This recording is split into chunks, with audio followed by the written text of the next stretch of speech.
Sevgili arkadaşlar, bu dersimize hoş geldiniz.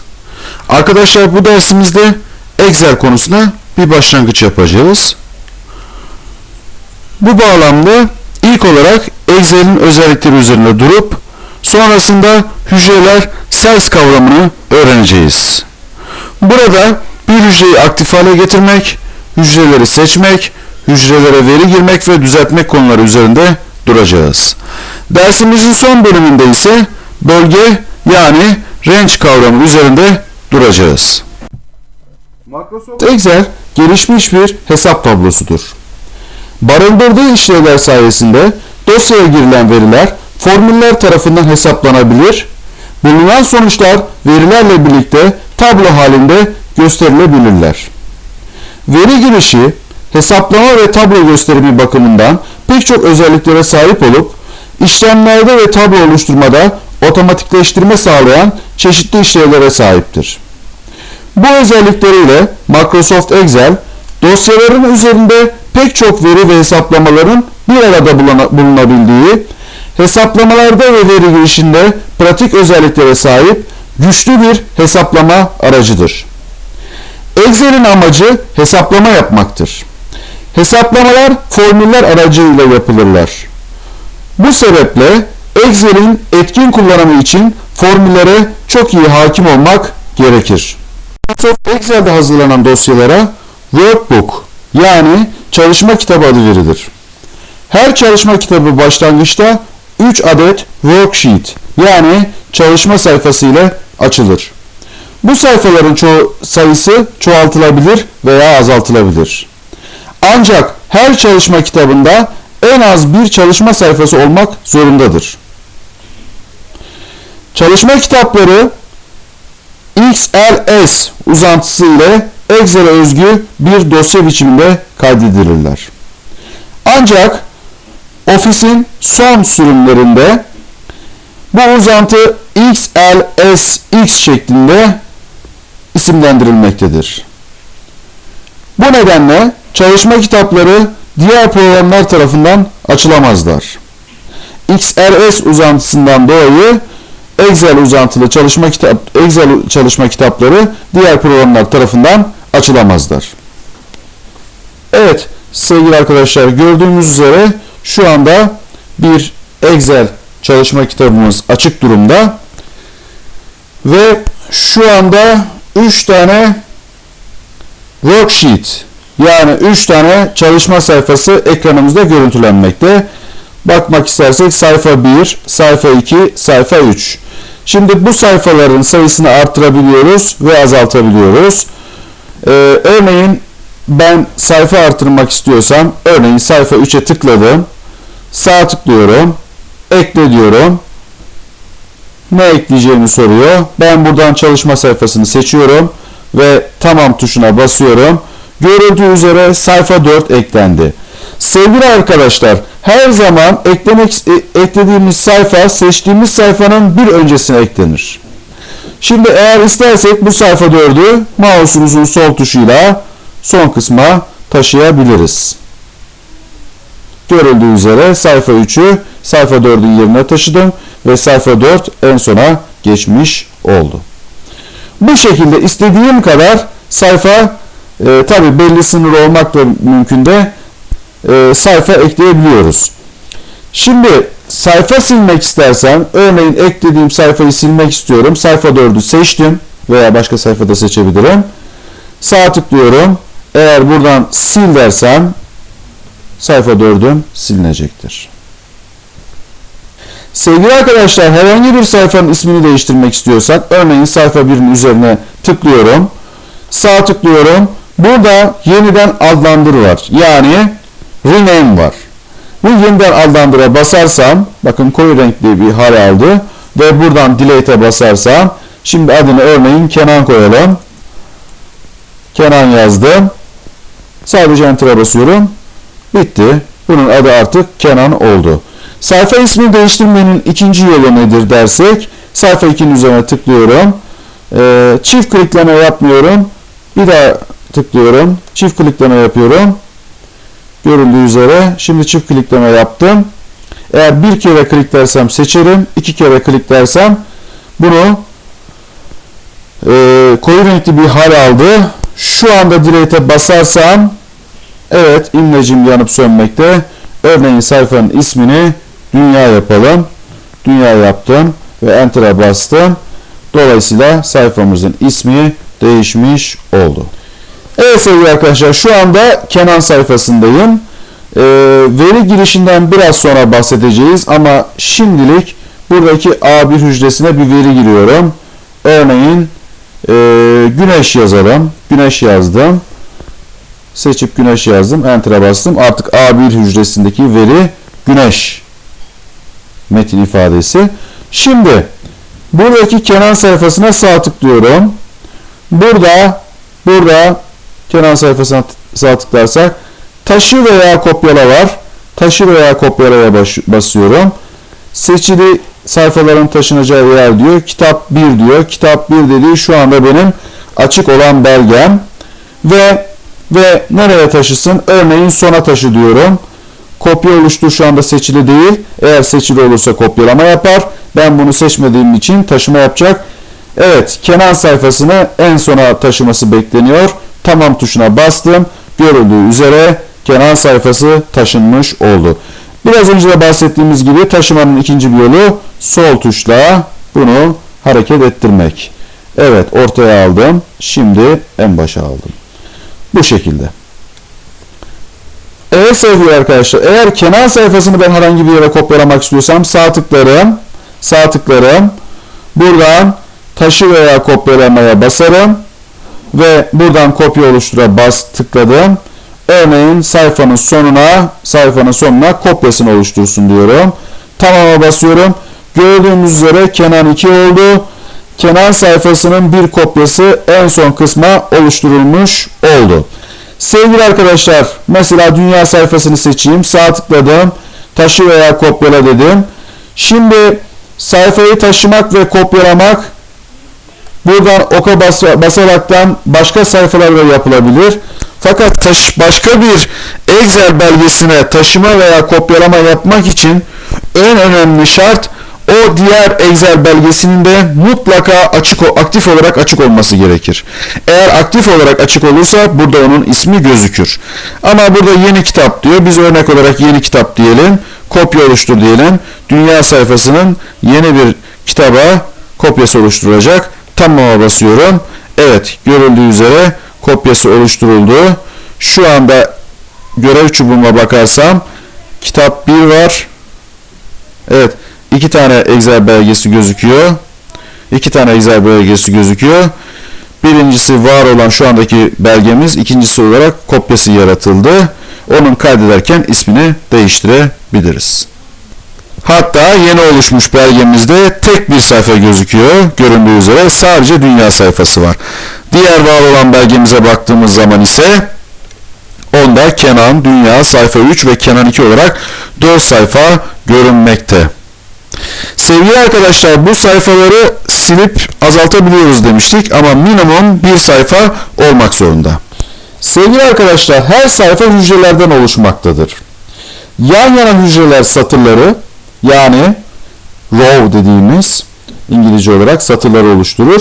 Alt alta hücreler ise sütunları, yani kolonları oluştururlar. Satırlar rakamla, sütunlar ise harflerle temsil edilirler. Dolayısıyla bu satır ve sütunların kesişmesiyle hücreler meydana gelir. Ve dolayısıyla her bir hücrenin adresi vardır. Her çalışma sayfasında 256 sütun ve 65.536 tane satır vardır. Fakat burada sütun ve satır sayısı kısıtlaması Excel 2003 ve öncesindeki sürümler için geçerlidir. Excel 2007 ve Excel 2007 sürümünden sonra bu sınır kalkmıştır. Örnek vermek gerekirse Excel 2010'da tamına 1.048.576 tane satır bulunmaktadır.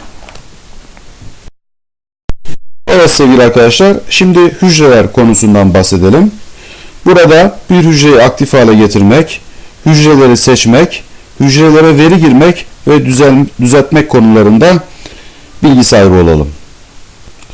Hücreler Excel tablosunda sayısal ve sayısal olmayan değerlerin yanı sıra sonuçların elde edildiği formüllerin de girildiği birimlerdir. Her hücreye bir veri veya formül girilebilir. Aynı anda sadece bir hücre üzerinde işlem yapılabilir. İşlem yapılabilen hücreye aktif hücre denir. Aktif hücrenin üzerinde çerçeveye benzeyen bir imleç bulunmaktadır. Örneğin ekranımızda güneş verisinin girilmiş olduğu, daha önce girilmiş olduğu A1 hücresinde şu anda aktif hücredir ve seçili durumdadır. Ve köşesinde bir imleç bulunmaktadır. Çerçeve haline almıştır ve çerçeve şeklindedir ve sağ alt köşesinde de bir nokta bulunmaktadır. Bu A1 hücresinin aktif hücre olduğunu göstermektedir. Hücreler bulundukları sütun ve satırın konumuna göre adlandırılırlar. Örneğin güneş verisinin bulunduğu hücre A kolonunda ve birinci satırdadır. Bu sebeple bu hücrenin adresi A1'dir ve hemen hücre adresinin bulunduğu kısımda bunun adresi görünmektedir. Görüldüğü üzere alt kutusunda A1 hücresi adresi görünmektedir. Evet, başka hücreyi aktif hale getirmek gerekirse bunu mouse'la sadece sol tuşla seçmek gerekir. Evet, örneğin şurayı seçtim. C sütununda ve 3. satırda bu hücrenin adresi C3'tür ve görüldüğü üzere alt kutusunda da adresi C3 olarak görünmektedir. Burada hücre adı yerine hücre adresi tabiri de kullanılabilmektedir. Evet, başka hücreyi seçmek gerekirse şu hücreyi seçtim. Evet, renkli olarak da görünmekte. E kolonunda ve 4. satırda, demek ki bu hücrenin adresi de E4'tür diyebiliriz. Microsoft Excel'de veri girilecek hücre aktif hale getirilmelidir demiştik. Ve bunun için de fare ile istenilen hücreye tıklanır ve bunun yanında bir hücre aktif hale getirildikten sonra, evet, şu anda E4 hücresi aktif durumda. Örneğin klavyemizden sol yön tuşuyla sola doğru hareket edebiliriz. Aşağı yön tuşuyla aşağı doğru, sağ yön tuşuyla sağa doğru ve yukarı yön tuşuyla da yukarı doğru hareket edebiliriz. Bunun haricinde klavyemizde bulunan Page Up tuşuyla bir ekran yukarı, Page Down tuşuyla bir ekran aşağı hareket edebiliriz. Ctrl ve sol tuşlarıyla bir soldaki veri bloğunun başına ya da sonuna gidebiliriz. Evet, şu anda H3 hücresindeyim ve Ctrl tuşuyla beraber sol yön tuşuna basıyorum. Bir soldaki veri bloğuna gidiyorum. Bir daha basarsam bir soldakine aynı şekilde gidebilirim. Ctrl sağ tuşuyla da bir sağdaki veri bloğunun başına ya da sonuna gidebilir. Bunun haricinde Ctrl tuşuyla Home tuşuna birlikte basılırsa çalışma sayfasının en başına gidilir. Evet, şu anda Ctrl tuşuyla beraber Home tuşuna birlikte basıyorum ve nerede olursam olayım A1 hücresine giderim. Evet, şu anda H8 hücresindeyim. Ctrl tuşuyla beraber Home tuşuna birlikte basıyorum ve A1 hücresine geri dönüyorum. Yani çalışma sayfasının en başına dönmüş oldum. Ve aynı şekilde Ctrl tuşuyla beraber End tuşuna birlikte basılırsa veri içeren son hücreye gidilir. Yani burada önemli durum veri içeren en son hücreye gidilir. Örneğin H9 hücresine bir veri giriyorum. Evet. Ve örneğin B1 hücresindeyim. Ctrl tuşuyla beraber End tuşuna basmak istiyorum. Birlikte basıyorum ve görüldüğü üzere H9 hücresine gittim. Yani veri içeren son hücreye gitmiş oldum. Evet sevgili arkadaşlar. Şimdi hücreleri seçmek konusu üzerinde duralım. Kopyalanacak, taşınacak veya biçimlendirilecek olan hücrelerin seçili hale getirilmesi gerekir. Bu gibi işlemlerin birden fazla hücre üzerinde yapılması söz konusu olduğunda ise birden fazla hücrenin seçilmesi gerekir. Hücre seçimi için 3-4 çeşit yol vardır. Bu yolları sırasıyla görelim. Birincisi, klavyedeki Shift tuşu basılıyken yön tuşları kullanılarak veya farenin sol tuşuna basılı tutularak seçilecek hücreler fare ile taranır ve hücreler seçili hale getirilebilirler. Evet, görüldüğü üzere şu anda A1 hücresi seçili ve ben şu anda Shift tuşuna elimi bastım ve sağ yön tuşuyla sağa doğru tarıyorum. Bakın A1, B1, B3'ü aynı A1, B1 ve C1'i aynı anda seçtim. Aşağı doğru yön tuşuyla da aşağı doğru tarıyorum. Görüldüğü üzere 6 tane hücreyi aynı anda seçmiş oldum. Evet, bunu nasıl yaptım? Shift tuşuna basılı tutaraktan ve aynı zamanda yön tuşlarını kullanarak gerçekleştirmiş oldum. Evet, ikinci bir seçme yöntemi de örneğin ben birinci satıra mouse'umun imlecini getirdim ve sol tuşla tıklıyorum bir yazan kısma ve dolayısıyla birinci satırın tamamını seçtim.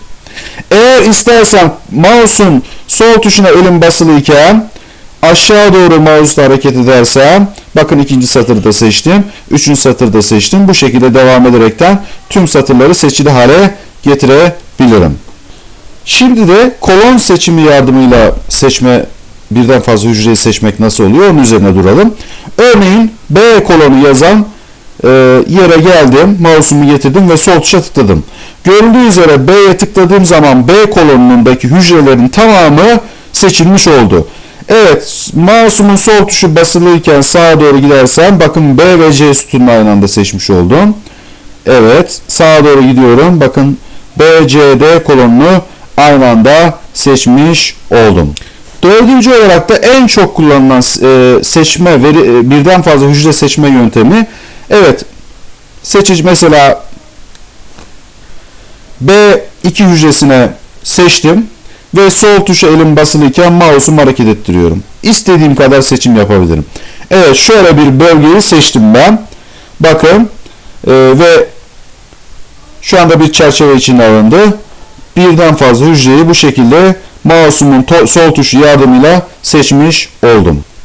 Peki ardışık olmayan, yani yan yana olmayan, alt alta olmayan hücreleri, ardışık olmayan hücreleri nasıl seçeriz? Evet, burada da yan yana olmayan ardışık nesneleri kontrol tuşu yardımıyla seçebiliriz. Örneğin şu anda A1'i seçtim.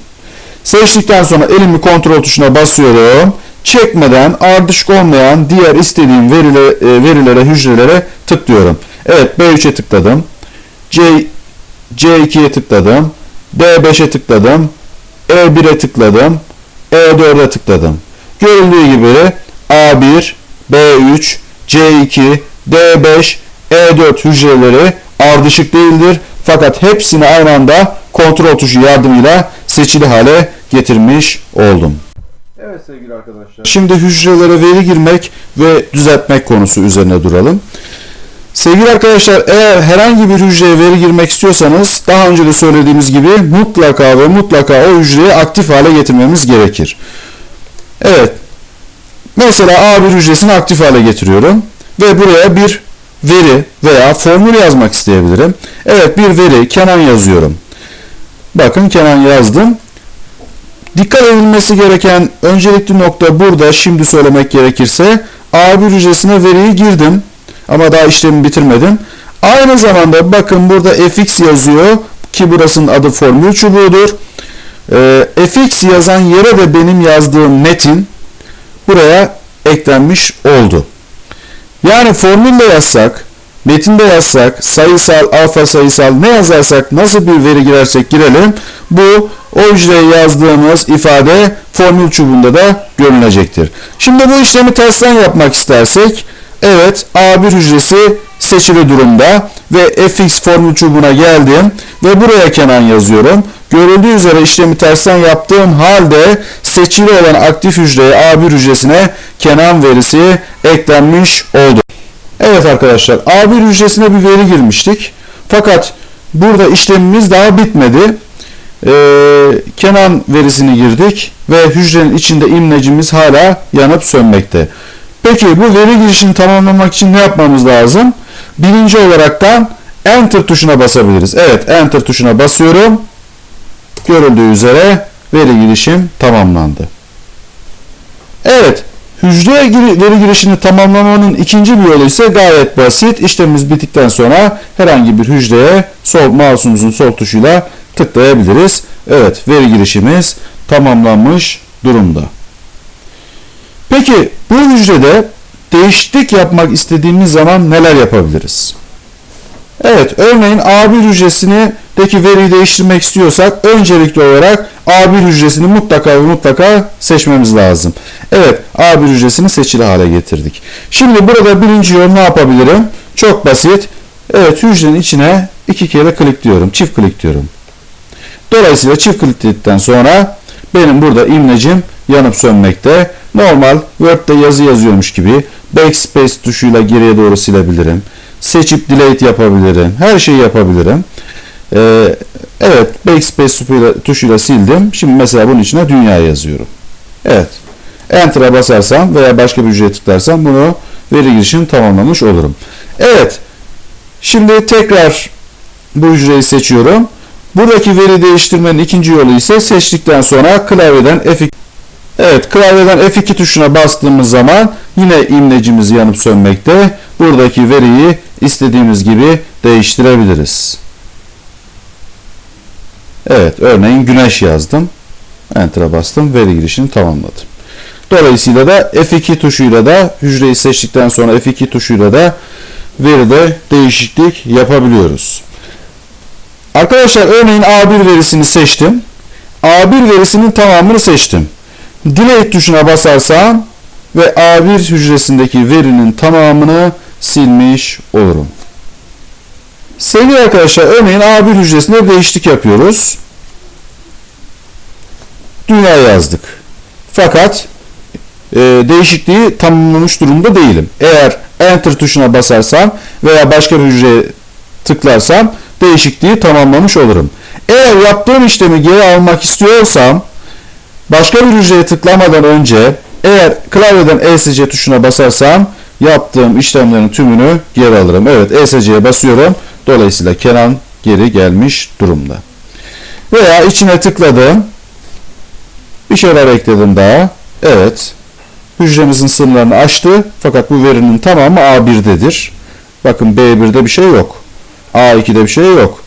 Bunun tamamı sınırları aşmasına rağmen A1'dedir. Evet, yaptığım işlemi geri almanın veri girişini tamamlamama rağmen yaptığım işlemi geri almanın başka bir yolu ise evet, geri al tuşuna yani Undo'ya basıyorum ve yaptığım işlemi geri almış oldum. Burada son olarak bahsetmek istediğimiz, evet, ekranda 4 hücrede veri gözükmekte. Bunların tamamını, bu 4 hücredeki verinin ardışık olmayan verilerin tamamını silmek istersem buradan A1'den başlayarak tarayarak hücrelerin tamamını seçtim. Veya kontrol tuşu yardımıyla da seçebilirim. Bölge olarak değil de sadece bu hücreleri seçebilirim kontrol tuşu yardımıyla. Evet, seçiyorum. Seçimimi tamamladım.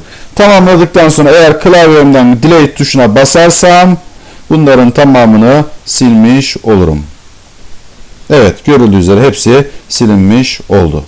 Bunun haricinde arkadaşlar, örneğin A1 hücresine güneş yazıyorum yine. Ve Enter'a basıyorum. Veri girişim tamamlıyorum. Evet, A1 hücresini seçiyorum. Sağ tuşa tıklıyorum. Örneğin burada kes var. Kopyala var. Yani cut ve pas, copy ve pas var. Bunlar yardımıyla taşıma ve kopyalama işlemleri yapabilirim. Örneğin burada kes diyorum A1 hücresine. Bakın ışıklar yanıp sönmekte. Bu burada bir taşıma veya kopyalama yapıldığını göstermekte. Herhangi bir hücreye gidiyorum. Pas diyorum. Evet, buraya taşınma işlemi gerçekleşmiş durumda. Şimdi ise Burayı seçiyorum. Sağ tıklıyorum. Kopyala diyorum bu sefer. Buraya geliyorum. Örneğin pas diyorum. Ve görüldüğü üzere yapıştırma işlemi bitmiş durumda. Fakat ilk kopyalama yaptığım D3 hücresinde hala ışıklar yanıp sönmekte. Bunun anlamı şudur. O ışıklar yanıp sönerken istediğiniz kadar istediğiniz yere past yapmaya devam edebilirsiniz anlamına gelir. Evet, buradan nasıl kurtulabilirim? Buradan nasıl kurtulabilirim? Herhangi bir boş hücreye çift kliklersem bundan kurtulabilirim. Ya da yine kopyalama yaptıktan sonra ışıklar yanıp sönerken bundan kurtulmanın ikinci bir yolu ise Enter tuşuna basmaktır. Görüldüğü üzere durum normale döndü. Şimdi burada ise bu 3 hücrenin yer aldığı bölgeyi seçiyorum. Seçtim. Şimdi sağ tıklayıp örneğin kopya yapıyorum. Yani kopyalama yapıyorum. Aynı oranda yine bir bölgeyi seçiyorum. Sağ tıklıyorum. Pas diyorum. Böyle de kopyalama yapmış oluruz. Aynı işlemi taşımada kes yaparaktan da kat yöntemiyle de taşıma yaparaktan da yapabilirdik. Evet sevgili arkadaşlar. Arkadaşlar bu dersimizin son bölümünde ise bölge yani range kavramı üzerinde duralım. Birden fazla hücrenin bulunduğu dikdörtgen şeklindeki kapalı alanlara bölge yani range denmektedir. Bir bölge sol üst ve sağ alt taraftaki hücrelerin adları arasında iki nokta belirtici ilave edilerek gösterir. Örneğin ekranda bir bölge seçilmiş durumda. Dikdörtgen şeklinde. Yani 4 tane hücre seçilmiş. 4 taneden de fazla olabilir. İstenildiği kadar birden fazla hücre seçilerek istenildiği kadar bir bölge oluşturulabilir. Evet, burada biz 4 tane hücre seçmişiz. Köşelerine bakarsak bunun sol üst köşesi B3 hücresi, sağ alt köşesi ise C4 hücresi. Demek ki eğer biz bu bölgenin adresi nedir diye sorarsak bu bölgenin adresi B3 2.C4'tür. Evet, bu bölgeyi biraz büyütelim. Bu bölgeyi biraz büyütelim. Daha fazla hücre seçtim. Peki bu da bir bölgedir. Bu bölgenin adresi nedir dersek bu bölgenin adresi de B3 2.E7 olacaktır. Evet, şuraya bakalım. Şuraya bakalım. Bu da bir bölgedir. Bunun adresi nedir? Bu bölgenin adresi nedir dersek C1 2.D6 olacaktır. Bölge adları birden fazla hücre üzerinde işlem yapabilen işlevler yani fonksiyonlar tarafından kullanılır. Örneğin bir bölge düşünelim. A1 2.C5. Bu bir bölgedir. Evet, daha sonra üzerinde duracağımız formüllerde örneğin sum formülü toplamaya yarar. İşte eşittir sum parantez içerisinde A1 2.C5'in anlamı bu bölgedeki tüm hücrelerin hepsini topla anlamına gelmektedir. Sevgili arkadaşlar, bu dersimizin sonuna gelmiş durumdayız. Bir sonraki derste görüşmek umuduyla hoşça kalın.